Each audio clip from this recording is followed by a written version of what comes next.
Air marshal صاحب ایران والے مسئلے سے سٹارٹ کرتے ہیں. سر کہاں سٹینڈ کرتے ہیں؟ انہوں نے جو اس کو وہ ایف ورڈ یوز کر کے ایک ساتھ بولا کہ یو آر کریزی، تو وہ کہا تو اس نے اس کو صحیح، لیکن اسی کے کہے پہ آ کے جنگ لڑ رہا ہے ٹرمپ. بالکل آپ نے صحیح فرمایا.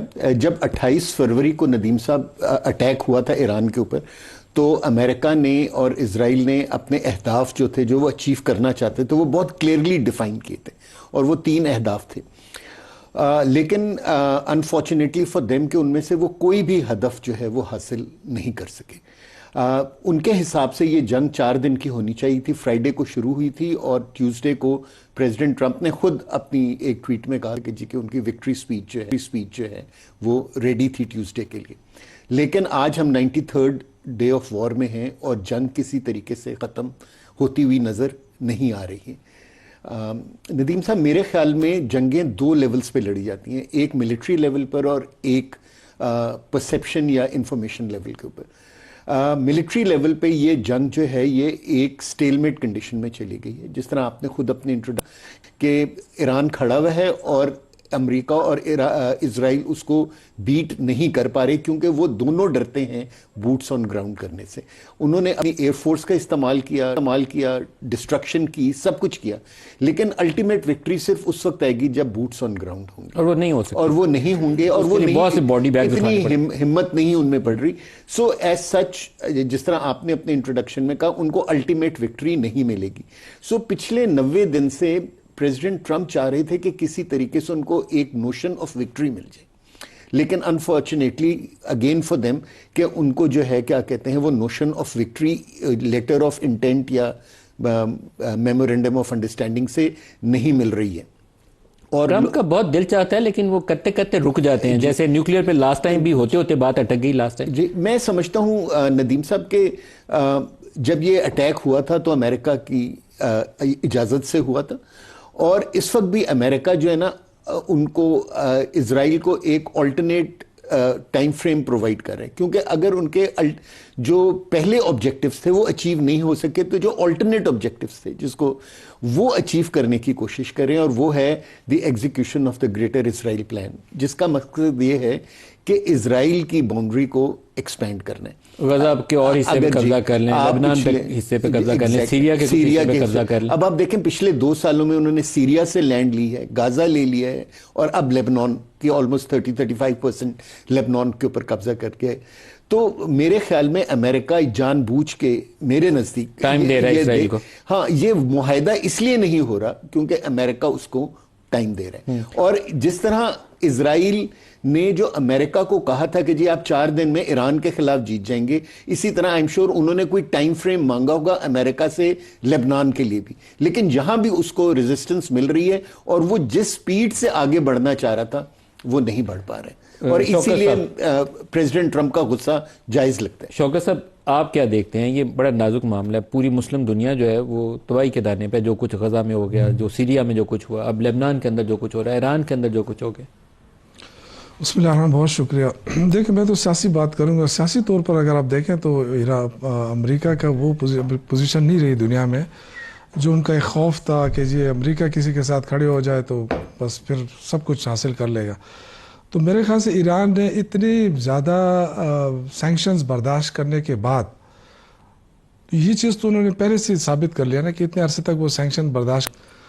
تو اس میں مجھے تو نہیں لگا کوئی تاریخ میں کوئی ایسا دوسرا ملک ہو کہ اتنی بڑی سینکشن کو برداشت کر کے وہ سروائیو کر رہے ہیں. اس کے بعد انہوں نے جو ریٹیلیٹ کیا، جس طریقے سے جواب دیا، تو وہ تو مجھے اس تاریخ کا کوئی ایسا نہیں نظر آ رہا ہے کہ ہم تو کہتے ہیں کہ ایران کمزور ہوا ہے، امریکہ بہت بڑی قوت ہے.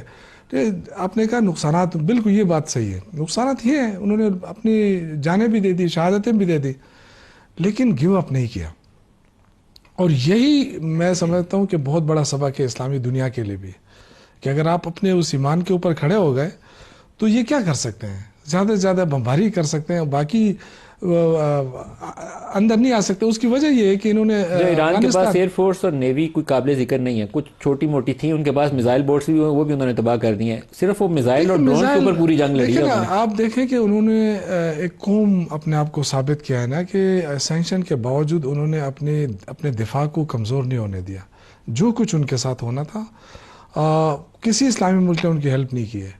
اس کے باوجود ملکوں سے تو ان کے اوپر حملے ہوتے رہے. نہیں وہ تو خیر جو یو اے اس حملوں میں حصہ لیتا رہا. آپ کو پتا ہے جو رپورٹس آئی ہیں اس سے یہ ظاہر ہوتا ہے کہ یو اے حملوں میں شامل تھا. یہی تو سب سے بڑا افسوس ہوتا ہے نا کہ جو کچھ ہم دیکھ رہے ہیں, یہ جو ہمارے پرائم منسٹر صاحب کو جو تھپ تپی مل رہی ہے, دیکھیں نا Pakistan has played a good role. نہیں بہت اچھا رول ہے. میں دیکھیں جہاں تک خارجہ پالیسی کہتے ہیں بہت اچھے خارجہ پالیسی ہے نا, رول آپ کا اچھا ہے لیکن آپ نے حاصل کچھ نہیں کیا. اس کی وجہ میں آپ کو بتاتا ہوں نا. دیکھیں امریکہ کے لیے آپ سب کچھ کر رہے ہیں کیونکہ امریکہ تو فیس سیونگ بھی مانگ رہا ہے نا. یہ آپ ایسا نہ دیکھیں کہ امریکہ ابھی بھی بڑا تگڑا ہے, بڑا تگڑا تو ہے لیکن اس کو سمجھ ہی نہیں آ رہی ہے کہ اب میں نکلوں کیسے, کیونکہ افغانستان سے وہ نہیں نکل سکا آج تک, اس طرح نہیں ہزیمت کے ساتھ ہی گیا ہے, اسی طرح دوسرے تیسرے ملکوں میں. تو یہ تو اس کے لیے پے در پہ شکست کا وہ ہے. اب یہ چاہتا ہے کہ مجھے کوئی ایسی فیس سیونگ ملے کہ بڑی عزت کے ساتھ میں. پرائم منسٹر ہمارے نے کیا غلط کیا؟ دیکھیں میں یہ سمجھتا ہوں کہ پرائم منسٹر بیچارے نے کچھ کیا, فیلڈ مارشل کا رول ہے سارا. یہ بات سر میں وہ بات نہیں کر رہا ہوں, میں جو رول ادا کیا پاکستان نے میں اس کو اپریشیٹ کرتا ہوں, اور اسی لیے تو ہم نے دھرنے بھی ختم کیے تھے اس کے لیے. لیکن جو پاکستان کے لیے حاصل کون سے دھرنے؟ یہ جو ابھی اپریل کے مہینے میں جو ہم آپ کی اپنی پارٹی میں لڑائی ہو رہی ہے. نہیں سر اس کا کوئی وہ نہیں تھا. یہ صحیح فیصلہ تھا, صحیح فیصلہ تھا آپ کا اس وقت, لیکن آپ کی پارٹی میں کچھ لوگ اس کو کچھ پارٹی کا مسئلہ نہیں تھا بلا وجہ. یہ سارا سب کا ایک ہی فیصلہ تھا کہ ہم اس موقع پہ نہیں کریں حلیمہ بی بی کے. لیکن اگر پاکستان اس موقع کے اوپر امریکہ پہ زور دے کر یہ کوئی گیس حاصل کرے ایران سے, پیٹرول حاصل کرے ایران سے, اپنے لوگ پاکستان کو کوئی دیکھیں نا ₹1 کے کوئی ریلیف تو دے دے نا. اتنا بڑا خارجہ پالیسی کا ڈنڈورا ہم پیٹ رہے ہیں کہ ہم نے بڑی کامیابی حاصل کی ہے. آپ کے کتنے ہمسایہ ممالک ہیں؟ آپ کی خارجہ پالیسی میں بتا رہا ہوں نا. آپ کی تجارت ختم ہو گئی افغانستان کے, $1 ارب تھے یا $100 ارب تھے لیکن ختم ہو گئی. اسی طرح آپ کی جو ہے نا انڈیا کے ساتھ تو ہے ہی نہیں. ایران کے ساتھ بھی آپ کی جو آپ پائپ لائن بچھا کے وہ بیچارے بیٹھے تھے, وہ پائپ لائن اسی طرح پڑی ہے. تو ہمارے لیے کیا رہ گیا؟ ہمارے اپنے ایکسپورٹ کہاں ہے؟ ہم نے اتنی مہنگائی کر دی, اتنے ٹیکسز لگا دیے کہ آپ کے لوگ سارے بھاگ رہے ہیں. اب جتنی ملٹی نیشنل کمپنیاں بڑی وہ چلی گئی, آپ کی ایکسپورٹ گر گئی, آپ کی تجارتی خسارہ بڑھ گیا, آپ کے 150 کے قریب کارخانے پنجاب کے اندر بند ہو گئے. تو میں یہ کہہ رہا ہوں کہ آپ کی خارجہ پالیسی بہت اچھی ہو گئی, لیکن پاکستانی عوام کو اور پاکستان کو کیا فائدہ ہو رہا ہے؟ ڈاکٹر طارق فضل چودھری صاحب کی سوال تو ان کا جائز ہے, بتائیں آپ کو پاکستان کو کیا ملا؟ کام ہم نے اچھا کیا لیکن بسم اللہ الرحمن الرحیم. ملک صاحب بڑا آپ کا ریلیونٹ سوال ہے اور بڑا یہ سنجیدہ اور بڑا اہم موضوع ہے, لیکن اس سے پہلے میں ایک جملہ عرض کرنا چاہوں گا کہ آپ نے اپنی جو ابتدائیہ گفتگو کی میری جماعت کے حوالے سے, الیکشن کے حوالے سے, سر وہ اس پہ دوسرے آپ میں بڑی متنازع ہے اور اس میں میرے شدید تحفظات ہیں. سر اس کے اوپر آپ پروٹیسٹ کیجیے گا بریک کے بعد, میں اس کو دوبارہ سے جب آپ کی نہیں, میں نے اسی لیے اختصار سے بات کی ہے. تحفظات کا اظہار کرنا جو ہے رجسٹر ہو گیا.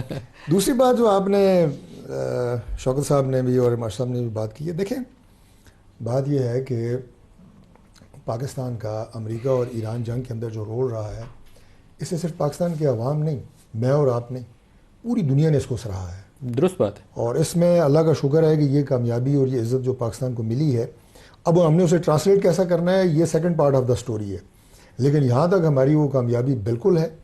اور کئی دفعہ جب یہ سیز فائر ہوا ہے تو امریکن پریزیڈنٹ نے اپنی ٹویٹ کے ذریعے یہ بات برملا کہی ہے کہ میں نے پرائم منسٹر آف پاکستان اور فیلڈ مارشل سید عاصم منیر کے کہنے پہ میں نے سیز فائر کو میں نے ایکسٹینڈ کیا ہے, اور شکر ہے کہ اسے مزید کوئی جانی نقصان وہ نہیں ہوا. دیکھیں جنگ میں اگر آپ یہ کہیں کہ ہم نے مائٹ کا مقابلہ کرنا ہے کہ ملٹری مائٹ امریکہ کا کتنا ہے اور ایران کا کتنا ہے, تو دیر از نو کمپیریزن. لیٹس بی کلیئر کہ اس میں کوئی کمپیریزن نہیں ہے. لیکن ایران کا جو عزم اور حوصلہ ہے اور with a limited military might اور اپنی تمام تر ان جو 40-50 سال کی 45 سال کی ان سینکشنز ہے, اس کے باوجود ایک قوم کی طرح کھڑا ہونا یہ قابل ستائش ہے, اس میں کوئی دو رائے نہیں ہے. آج جو امریکہ کہہ رہا ہے یا چاہ رہا ہے, اور کافی حد تک جو آخری دورہ ہوا فیلڈ مارشل صاحب کا ایران کا, تو اس میں معاملات کافی حد تک طے پا گئے تھے. اب بہت ساری ایسی معلومات ہیں جو ہمارے پاس ہیں, لیکن ایز اے پالیسی انہیں وقت سے پہلے جو ہے وہ افشا نہیں کیا جا رہا گورنمنٹ کی طرف سے, جو کہ میں سمجھتا ہوں کہ ایک بہترین پالیسی ہے کہ آپ ٹائم کے ساتھ چلیں اور جو اقدامات ہیں وہ بتائیں گے کہ پاکستان نے کیا کیا ہے اور پاکستان کا رول اس میں کیا ہے. اور عنقریب ہم سمجھتے ہیں کہ اور پر امید بھی ہیں کہ انشاءاللہ یہ معاہدہ ہو جائے گا, اور اس سے جو پرابلمز پاکستان میں یا پاکستان سے باہر باقی دنیا کو فیس کر رہی ہے, اپنا ہرمز کی بندش کی شکل میں, پیٹرول کی جو ہے وہ قلت, پیٹرول کی قیمتوں میں اضافہ, یہ ساری جو ہے یہ انشاءاللہ کم ہو جائیں گی. آپ سوچتے دیکھیے ہیں کہ پاکستان نے یہ کیا حاصل کیا؟ پارٹ 2 اس کا جو سیکنڈ فیز ہے میں اس اس کا پہ اسلام آباد میں ہی ہوگا؟ جی بالکل، جی ہم اس کے لیے بالکل پر امید ہیں کہ انشاءاللہ یہ اسلام آباد میں ہی ہوگا فائنل راؤنڈ اس کا۔ اب یہ ہے کہ ان کامیابیوں کو وہ مارکہ حق میں بیان المرصوص میں پاکستان کی کامیابیاں ہوں انڈیا کے خلاف، یا بہترین سفارتکاری ہو جس میں آپ کا نام جو ہے وہ بہت بلند ہوا، اس سے پاکستان کو انٹرنلی کیا فائدہ ہوا، یہ ایک چیلنج ہے اور اس کے لیے ہم نے کام کرنا ہے۔ کام اس کے لیے ایک جاری ان بھی کا ہے۔ جو سوال ہے وہ اگر آپ ڈائریکٹلی ایڈریس کر سکیں، ایک ایران لیبیا سینکشنز ایکٹ ہے جس کی وجہ سے ہم ایران سے گیس پائپ لائن نہیں لے سکے، تیل بھی سمگل ہو گیا آتا ہے، پائپ لائن سے لا سکتے ہیں، پاکستان نہیں لے سکے۔ تو یہ اگر امریکہ تھوڑی بہت گنجائش دے دے تو ہمارے یہ دونوں پروجیکٹ ہماری اکانومی کے لیے گیم چینجر ہو سکتے ہیں۔ موسٹ فیزیبل ہے گیس پائپ لائن ایران سے پاکستان آئے، کاسٹ افیکٹو۔ دیکھیے مولوی صاحب بالکل آپ کی بات ٹھیک ہے، اور جس لیول کے اوپر یہ سفارتکاری ہو رہی ہے اور جو لوگ اس میں انوالو ہیں، یقیناً وہ پاکستان کے چیلنجز، پاکستان کے لیے اس سے کیا فوائد حاصل ہو سکتے ہیں، ان سے کم از کم میرے سے تو بہتر واقف ہے۔ آپ کو میں چیلنج نہیں کر رہا، آپ کی معلومات زیادہ ہیں، لیکن اچھے میں طریقے سے فیصلہ ساز نہیں، فیصلہ ساز ہوتا نہیں میں آپ کو سب سے پہلے سٹارٹ کرتا ہوں۔ میں آپ کو عرض کر رہا ہوں کہ فیصلہ ساز ہیں، انہیں بہت بہتر طریقے سے پتہ ہے۔ یہ تو صرف چند باتیں ڈسکس کر رہے ہیں نا، اس کے علاوہ بھی اس ریجن میں پاکستان کی سٹیبلٹی، پاکستان جو ایک ریجنل پیس سٹیبلائزر کے طور پہ سامنے آیا ہے، اس نے مزید آگے کیسے بڑھنا ہے۔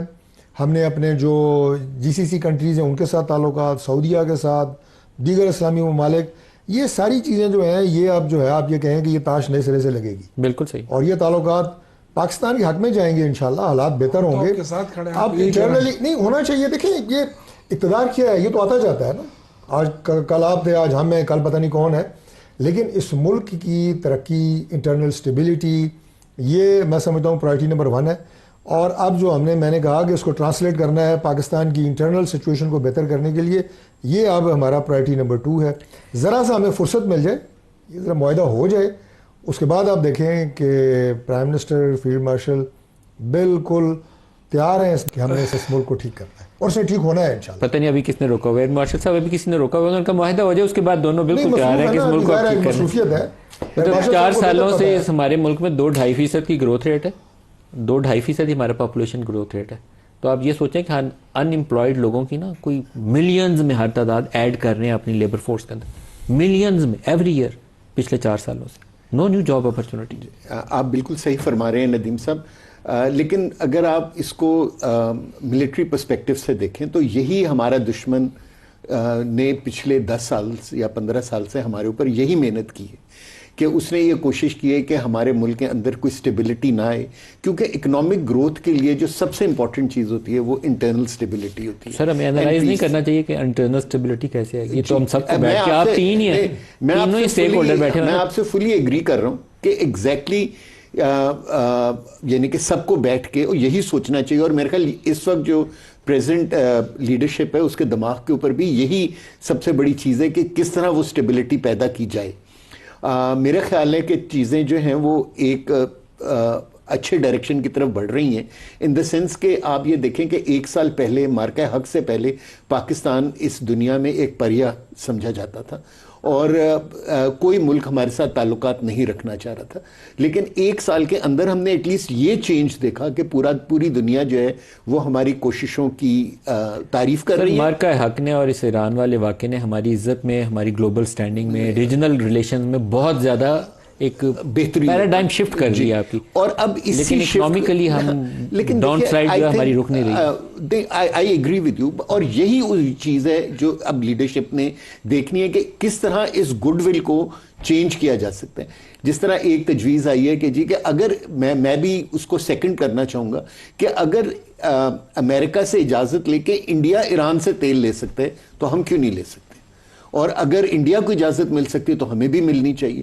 سو یہ ایک ایسی چیز اگر امریکہ سے ڈیمانڈ کی جائے گی تو ایسی نہیں ہوگی کہ جو اس نے یہ پرمیشن کسی اور کو نہیں پہلے دی ہوئی ہے۔ درست ہے۔ تو I think we should look at our national interest first, اور اگر فرض کر لیں کہ ہم اپنا ٹریڈ شروع کر سکتے ہیں ایران کے ساتھ تھرو دا 6 جو ٹریڈ پوائنٹس ہیں ہمارے بارڈر کے اوپر، تو I think it is going to be a wonderful thing to happen. بالکل